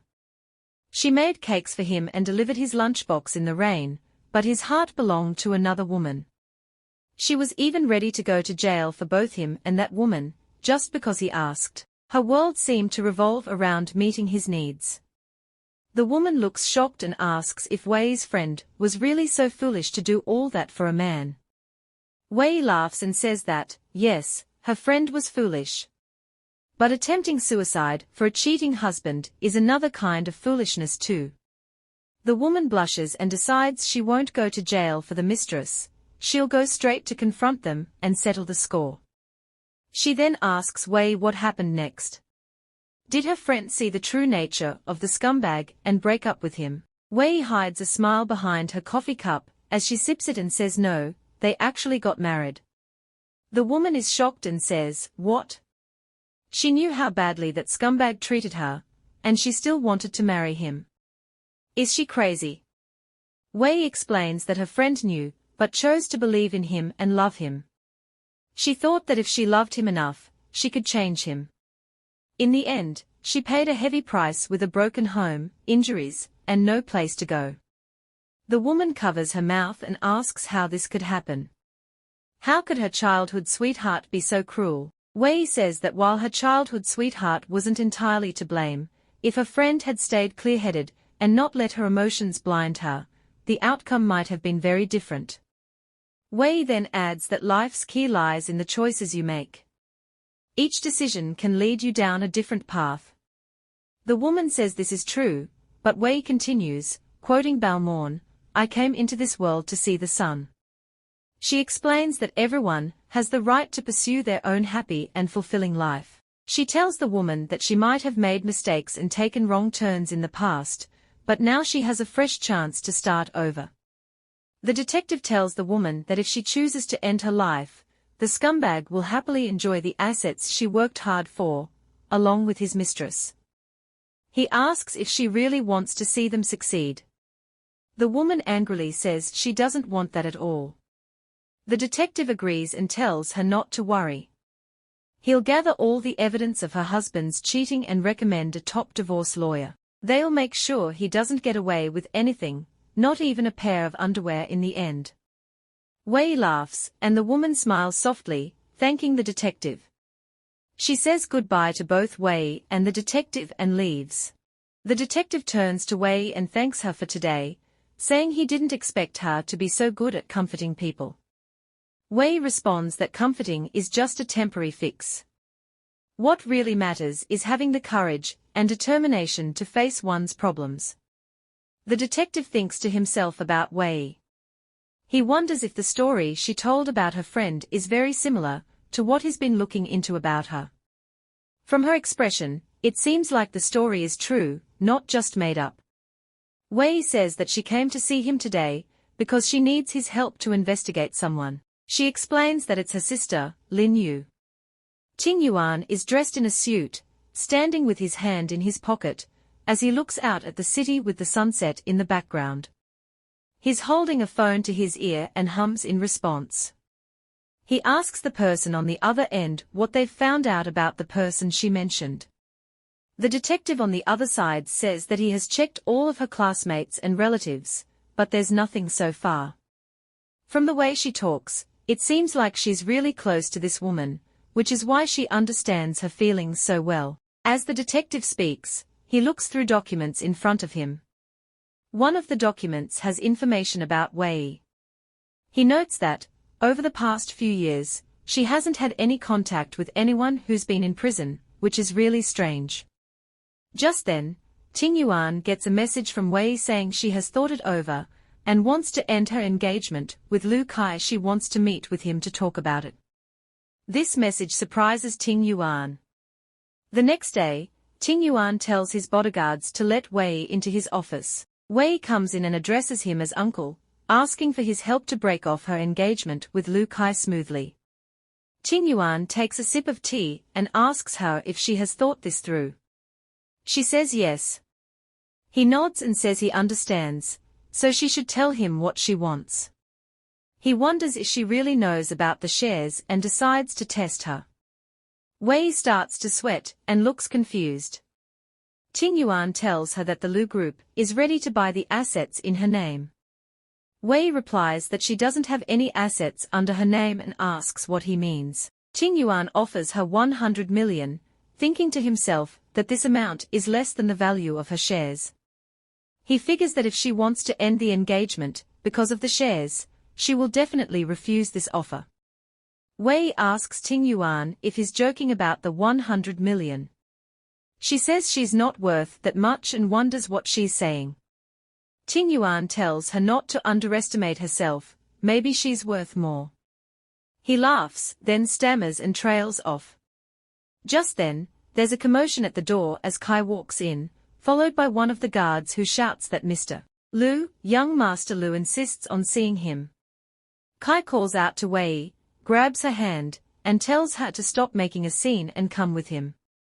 Ting Yuan says Xiao Kai is still discussing things with Miss Mu. Kai turns to his uncle with a forced smile and apologizes, saying that he and Wei Wei can handle their matters on their own.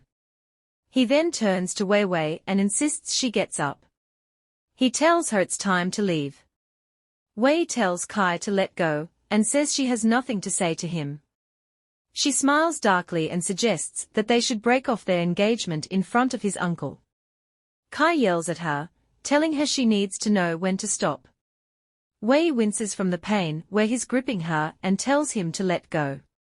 Annoyed by the scene, Ting Yuan stands up from his chair and walks over to them. Ting Yuan removes Kai's hand from Wei and tells him that he's the one who needs to stop. He asks Kai if this is how he usually treats Miss Mu. Kai gulps nervously and doesn't answer. He turns away from his uncle, saying there are things his uncle doesn't know. Ting Yuan crosses his arms and says that even if he doesn't know everything, Kai's attitude explains why Miss Mu wants to break off the engagement. Kai insists that he will never end his engagement with Wei Wei. Ting Yuan asks, "Oh, why?" Kai, scratching the back of his neck and avoiding eye contact, says it's because he likes her. Wei scoffs and asks him if treating her badly is his way of showing affection. She tells him that she can't accept that kind of affection because she's not a masochist. Kai shouts that he treated her like that because of her. He reminds her of all the things she has done to hurt him. Wei tells him that if he believes everything is her fault, then he should stop avoiding the issue and break off their engagement right now. Kai looks confused and says he can pretend those things never happened. He can also think about his attitude towards her and change it, so she should stop making a scene. Wei fluffs her hair and says she appreciates his tolerance, but she doesn't care about his feelings. She just hopes she never has to see him again. Kai points at Wei and accuses her of going too far. He mentions her connection with a wild man from the hospital, which makes Ting Yuan curious. Kai explains that she wants to break off their engagement because of a man she spent the night with at the hospital recently. Ting Yuan realizes that this wild man must be him. He had taken Wei to the hospital after she was robbed and stayed in a hotel nearby. Kai is stunned by this revelation and acknowledges he had heard about it from Ye.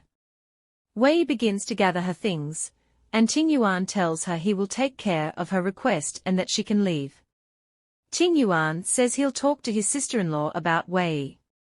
As Wei leaves the office, Kai tries to explain that he misunderstood her and asks why she didn't clear things up yesterday. Wei tells him it's not worth explaining and slams the door behind her. Kai sighs and turns to his uncle, asking if he's really going to help Wei leave him. Ting Yuan replies that if Wei doesn't want to stay, forcing her would only harm his reputation. He suggests that breaking up with Wei could allow Kai to be with her sister. Kai insists that he has no romantic interest in Linu, he's just grateful to her for saving his life. Ting Yuan is surprised by this. Kai explains that when he was young, there was a fire at their house, and he was trapped. Linu saved him. Ting Yuan then clarifies that it was Wei who risked her life to rescue him from the fire, not Linu. Kai is shocked and says, "What? How can that be? It was definitely Ye who saved me." Ting Yuan cuts him off, saying he was at the scene and saw everything himself. Kai's face goes pale as he asks if it was really Wei who saved him. Ting Yuan tells him he needs to think about how he has pushed someone who cared so much for him to this point. Kai grits his teeth, realizing now that Wei actually does like him. He starts to think that her insistence on breaking up with him and pushing him toward Linu was because she was jealous of how well he treats Linu. He decides that once he deals with Linu, Wei will surely come back to him. Wei walks out of the Lu company, feeling down. She tells herself that she shouldn't be upset, especially since she already knew the guy she once loved was just a selfish jerk. Her phone pings with a text from Ting Yuan. It says that she hasn't given a clear answer about their previous conversation. Confused, she calls him and asks what conversation. He reminds her about the 100 million offer. Wei thinks to herself that he's bringing it up again, and wonders if he's serious. She tells him to stop joking. She thinks that even for a breakup fee, there's no need to offer so much money, and she wouldn't accept it anyway. Ting Yuan says there's a misunderstanding. He suggests they discuss it in person over dinner at 7 tonight. Wei tries to respond, but she finds that he has already ended the call. Kai drives through the town in his blue car, and arrives at a place called Cafe Eden. He walks in and sees Yu wearing a cute pink dress. When she sees him, she adjusts her outfit and asks why he suddenly wants to meet her. Kai looks at her with a serious expression and calls her name, saying he has something to ask her. Yu starts to sweat and asks what's wrong, noticing how scary his expression is. Kai says he hates being lied to. Yu looks confused and says she doesn't understand what he means. She wonders to herself why he's looking at her like that. Kai asks her why she lied and claims she saved him during the fire at their house when they were kids. Yu realizes he's found out the truth. She gets nervous and asks him not to be angry, saying she's scared. Kai, with a vein popping in his jaw, tells her to stop crying and explain clearly. Yu starts crying and says she never claimed to have saved him. When she heard he was hurt and in the hospital, she got scared and went to see him. In a flashback, they are young kids in a hospital room. Kai is holding Yu's hand and says thank you for saving him. He tells her that she is his hero, and that he will buy her anything she wants in the future. Yu remembers how happy she felt when he held her hand. She says it made her head spin, and she couldn't find the words to respond. Kai asks her why she didn't say anything back then. Yu explains that when he brought it up before, she asked him not to mention it again, saying he didn't owe her anything. She starts to shake and apologizes, saying she really likes him. She wanted to tell him many times, but she was too scared. She was afraid that if he knew the truth, he'd be angry and ignore her. Kai says that because of her selfishness, she made him think she was the one who saved him. This led Wei to misunderstand and want to break off their engagement. Yu wipes away her tears and asks him not to be angry with her. Kai grips her hand and tells her that she created this mess, so she needs to fix it herself. She should go and explain everything to her sister right away, even if she has to kneel and beg for forgiveness. Yu thinks to herself, what? He wants her to kneel to that girl. Yu shakes as she says that even if she tries to explain things to her sister now, her sister might not come back to him. Kai glares at her and asks what she means. Yu thinks to herself that brother Kai looks really upset. She shows him a photo taken by the nurse at the hospital. She tells him that the man in the photo is the same person she mentioned before. He reserved a VIP ward for her sister, and they spent the night together there. Yu thinks to herself that now he shouldn't be defending her sister anymore. Kai asks if she's trying to say that Wei Wei betrayed him. Yu says she just wants him to know the truth, because her sister might not be as innocent as he thinks. Kai remembers what his uncle told him, and says that if this is the truth, he should thank her. He tells her darkly that this is her last chance to tell Wei Wei how she tricked him. He warns her not to think he's giving her a chance to keep messing up his relationship with Wei Wei, or treating her like a fool. Yu says that brother Kai, how can he say that? She's doing this for his own good, because she didn't want him to be tricked. He asks how that's for his good and who gave her the right to speak to him like that. He says she's just being selfish, and he can see through her motives. He tells her he's lost patience and walks out of the restaurant, with Yu running after him. She begs him not to go, admitting she was wrong and really knows she made a mistake. She hugs him from behind, pleading for him to stay. He tells her to let go and get away from him. Yu calls his name and says she was selfish, but she did it because she loves him so much. She asks if he can forgive her. He asks if she thinks he should forgive her, and says she should apologize to Wei Wei first. He needs to see if she's truly sincere before considering anything. Yu replies that her sister doesn't want him anymore. Even if that man hadn't appeared, she still wouldn't have loved him anymore. Yu shouts at him, asking if it's worth loving someone who yelled at him and even hit him. Kai grips her hand and tells her to stop talking and not say another word. Yu thinks to herself that he's wavering, so she forces tears to fall and tells him she loves him a lot. She promises she'll be better than her sister, that she'll listen to him more, and asks for one chance to prove it. Kai asks if this is really what she wants. Yu quickly says yes, she'll definitely show him how good she can be. Kai interrupts her and says she's not worthy of that chance, giving her a dark look. Yu's face goes pale as Kai says she's not even close to being better than Wei Wei. To him, she's not worth even holding Wei Wei's shoes. He says that even if she's ruined his relationship with Wei Wei, it's not her place to take Wei Wei's spot. He tells her to stop dreaming and walks away. Yu shouts his name, trying to get him to come back, but Kai doesn't look back. She grumbles to herself, saying that Musue is a persistent ghost. She wonders why Sue still seems to hold brother Kai's love even though she's out of the picture. Yu thinks it would be better if Sue just disappeared. In Rui Lujuan Hotel, Wei and Ting Yuan sit across from each other at a table. Wei is nervous as she says she really doesn't have assets worth 100 million. She wonders what's up with this man. Ting Yuan tells her she should look at the agreement before they talk more. He pushes a stack of documents toward her. Wei stares at the documents and says that this agreement is. Ting Yuan tells Wei that she knows things are complicated with the Lu family. Since she wants to break off the engagement with Xiao Kai, signing this agreement will help avoid a lot of trouble for both of them. They are offering her 100 million in compensation if she signs it. Wei's eyes widen as she thinks about what this agreement means. She then has a flashback to her previous life, where she is begging Kai's mom, saying that her feelings for Lukai are real, and it was Lukai who promised to marry her once she got out. The older woman throws the documents back at her, and says she shouldn't flatter herself. She says if it weren't for Xiao Kai insisting on marrying her, she wouldn't even talk to someone like her. If Wei wants to join the Lu family, she needs to sign the prenuptial agreement. Wei wonders what's in this agreement. She feels pain in her head and realizes a wound has reopened, and it hurts a lot. Kai's mom says that the agreement also states that after marriage, she won't get any of the Lu family's money. If Wei wants to be part of the Lu family, she should stop talking and understand her place.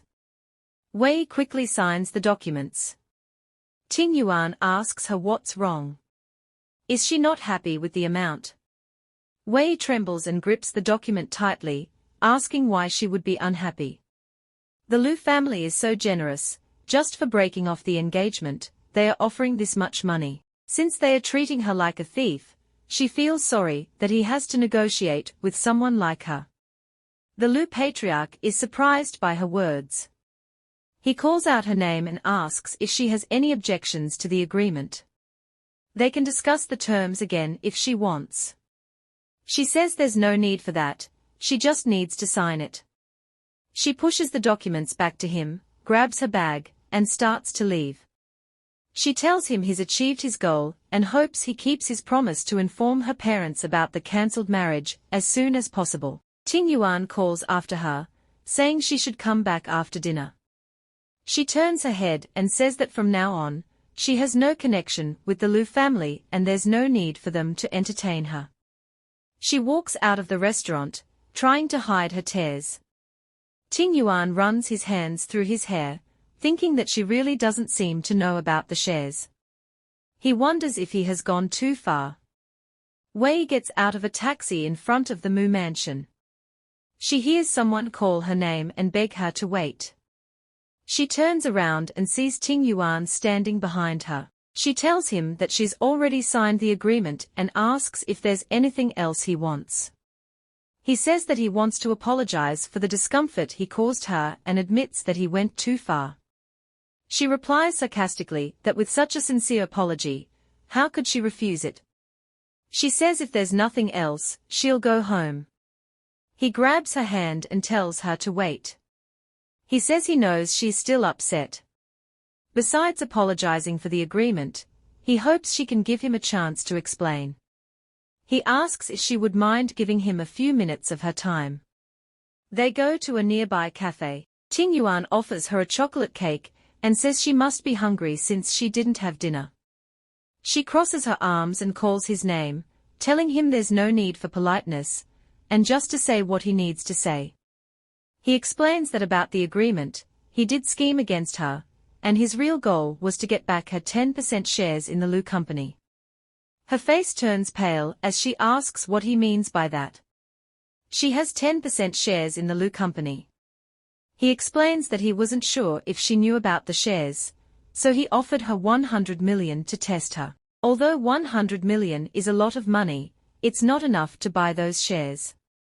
She asks how she got them and why she didn't know about it. He gives her some documents and tells her that she saved Xiao Kai once. As a thank you, his father signed over the shares to her. If she married Xiao Kai, the shares would become joint property on their wedding day. But if they don't marry, she'll inherit the shares on her 25th birthday. He adds that if these 10% shares fall into the hands of Lu's enemies, it would be very harmful to the Lu family. That's why he made her sign the agreement. She thinks to herself that it seems Sheng Yunlan in her past life had the same intention. Wei says the Lu family is really calculating. She realizes now why they made her sign that agreement about giving up Lu family's assets. She hands the documents back to him, saying that now it's back where it belongs, and he doesn't need to explain further. Ting Yuan asks, "Who else has asked you to sign such an agreement?" She hands the documents back and realizes her mistake, then says, "Of course, it's only you." He asks if he doesn't represent the Lu family's overall decision. She replies that he's the one who tricked her into signing it, so there's no point in blaming him now. She says it's a lot of money, but at least it bought her freedom, which makes it worth it. She thinks to herself that 10% of Lu's shares would have been very valuable. If she had known, she wouldn't have signed the agreement. Just holding onto those shares could have given her a luxurious life as an aristocrat, living off the dividends alone. He sighs and nods, saying he understands. Then, He takes out the contract from his pocket and tears it up. Wei looks shocked, and he explains that since she saved the Lu family's scion, she deserves something in return. Then he adds that he wants to repurchase the shares and asks her to name her conditions. The next day, Wei wakes up feeling upset. She thinks it all feels like a dream, and she couldn't sleep all night because she keeps replaying Ting Yuan's words in her mind. He told her she should think of a fair price for the shares and let him know when she's decided.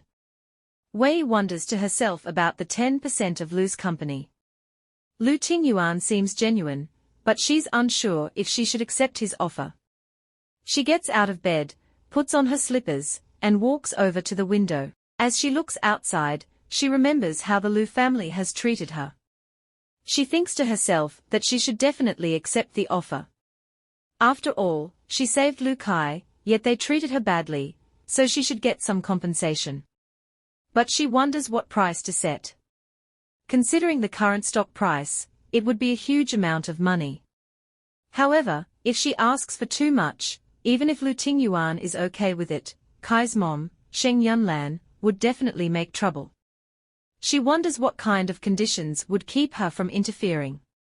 She picks up her phone, still unsure. She remembers back to her past life, when she was pregnant, and called Kai. She told him she was feeling terrible, and that she felt a shiver down her spine. She begged him to come back quickly and to call 120.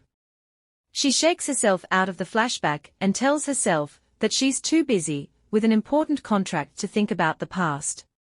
She remembers from her previous life that Lukai didn't come back because he was tied up with a land transfer contract.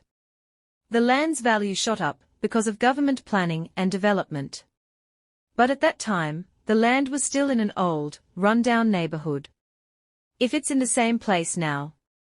She pulls open the window blinds and decides to call the Lu patriarch. In Tingyuan's office, he looks at Wei and asks if she's interested in the street in the old city area. She confirms that she is. She remembers that this street is also part of the Lu family's property. Tingyuan wonders how she found out about it. He shows her a map on his tablet with Baiyun Old Street highlighted. He tells her that while the street is indeed Lu's property, its current value isn't very high. He asks if she is sure about trading her shares for this street, as it seems like an unfair trade.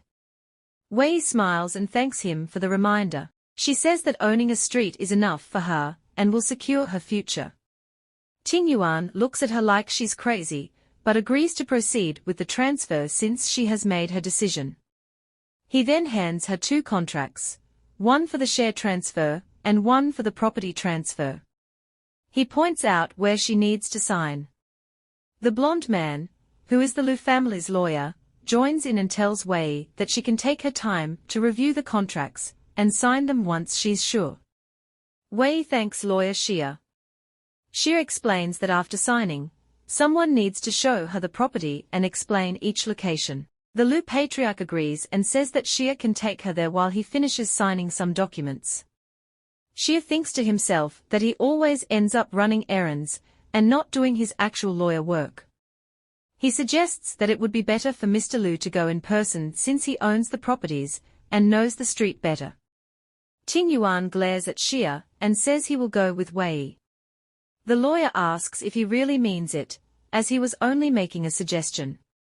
Tingyuan confirms, and Xia is surprised, asking if he still has to go. Tingyuan says if Xia doesn't want to go, he can handle contracts and work overtime to finish them today. Xia freezes at his words and thinks to himself that Mr. Lu should stick to being law-abiding from now on. He forces a smile and says he'll go get the car ready. Xia, Wei, and Tingyuan walk down the rundown street. Xia explains that the street feels very old-fashioned, like stepping back 30 or 40 years. He's surprised that a place like this still exists today. Tingyuan says that the monthly rents for the shops here range from 5,000 to 30,000 after deducting maintenance and garbage costs. Considering the vacancies, the cash flow is about 2 million a year. He suggests that Wei should set up an LLC, limited liability company, to manage it. Tingyuan's eyes focus on a shop, and he wonders to himself why this store is still here. Wei taps his arm and asks what's wrong. Ting Yuan shakes his head and says it's nothing, just feeling nostalgic seeing the store. Wei asks Ting Yuan if there's something special about the store. He tells her that it's a place he used to visit a lot when he was a kid. He didn't expect it to still be here after all these years. He suggests they take a break inside since they've been walking for a while, and says their red bean soup is quite good. Wei agrees, thinking it's surprising that the serious Mr. Liu has a sweet tooth. Ting Yuan opens the door for her, and as she steps inside, she accidentally slips on a puddle of water. Ting Yuan catches her before she falls. He asks if she's okay, and she blushes, saying she's fine. She giggles, covering his mouth, and says, "Oh my." Wei gets up and apologizes for being careless. An older woman comes out from the back room, wearing an apron, and wipes her hands on a dish towel. She apologizes, saying she just mopped the floor and it's still wet. She asks if Wei is okay and then notices Ting Yuan. Ting Yuan greets her warmly, calling her Auntie Ping, and comments on how young and energetic she still looks. Auntie Ping blushes and tells them to come in and sit down. Wei and she exchange looks, wondering about the sweet talker comment. Auntie Ping asks if they still have Osmanthus red bean soup and xiaobing. Ting Yuan confirms they do and mentions that she still remembers his favorites. She then inquires about his companions. Ting Yuan explains that they are friends who happen to stop by. Auntie Ping brings their meal and serves it to them. Ting Yuan hands Wei her food, and she blushes a bit. Xie thinks to himself that he feels like a big third wheel here, and wonders why there's such a strong smell of romance in the air. Wei introduces herself as Musawei, and Auntie Ping, covering her mouth and blushing, says that Wei is a pretty young lady and asks if she is Ting Yuan's girlfriend. Xie chokes on his soup when he hears this, and Wei quickly says no, she isn't. Ting Yuan shakes his head and tells Auntie Ping that Wei is just an important business partner. Auntie Ping says she understands, but notes that this is the first time he has brought someone here, and they look good together. She suggests that Ting Yuan should think about it. Xie's face goes pale, as he thinks Auntie Ping shouldn't play matchmaker. He worries it could cause a lot of problems. He then loudly says that it's not possible because they don't seem compatible, and there's a noticeable age gap between them. Ting Yuan asks Auntie Ping what she thinks, and Yuan tells his lawyer to keep quiet. Auntie Ping brings out a dish filled with yellow circles, and says that Ting Yuan arrived just in time. If he had come later, she might have closed the shop. She reminisces about how he used to come here for breakfast, when he was just a little kid with a school bag, looking well behaved. Now, he's grown up and almost ready to start a family of his own. Yuan replies that it's still early for that and he's not married yet. Yuan then tells Auntie Ping that she looks full of energy and asks why she is retiring. She explains that business is getting quieter, and even if she doesn't retire, she wouldn't be able to keep it going for much longer. Fortunately, her son has finished college and started working, and she's paid off her mortgage. She feels proud of what she's achieved with just this small shop. Wei thinks to herself that she remembers from her past life that this shop had to close because of government redevelopment not long after. Yuan tells Auntie Ping that if she wants, she can open a shop near his company. He offers to arrange a storefront for her. She thanks him, but says she prefers making breakfast for kids and enjoys seeing them eat happily. She's not planning to leave her current shop just yet, and he's welcome to visit anytime. Wei thinks to herself that compared to the cold and calculating Mr. Liu, he now seems warm and friendly. It looks like this old street holds many special memories for him. As evening comes, Yuan and Xie drop Wei off at the Mu mansion. Xie asks Yuan what's going on today. Does he really have feelings for Musawei? Xie warns him not to forget that she's his nephew's girlfriend, and that Yuan shouldn't let a moment of impulse damage his reputation at the Lu Corporation. He knows that many people are watching him closely since his return. Yuan asks if he really gave off that impression, and says they are just ordinary business partners. Xie insists it doesn't look ordinary at all, but says he won't interfere. However, if any problems come up, Yuan will have to handle them himself. If you're eager for the next chapter, drop a comment expressing your interest in a part 3.